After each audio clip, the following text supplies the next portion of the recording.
Помолчи, заткнись. Сейчас просто нужно помолчать. Сотвори молитву про себя. А чего ты сейчас плачешь-то? Никто тебя не отняли. Ни теленка, ни ребенка у тебя не отняли. Тебе без меня не спастись. Только я тебя могу довести до Царства Небесного. Конечно. Сколько я потратил на это сил? Попробуй не буркать в ответ. Ни одного слова не сказать. Не было, так ты руки даже не слышит совершенно.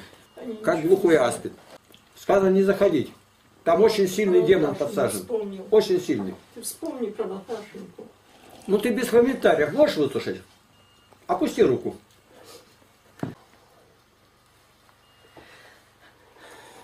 Мы с людьми встречаться будем. Опасная дорога. Ну остановись сейчас, ничего не говори. Не желай нам плохого. Ты сам себе наговорил такое, что неизвестно, что дорогой случится.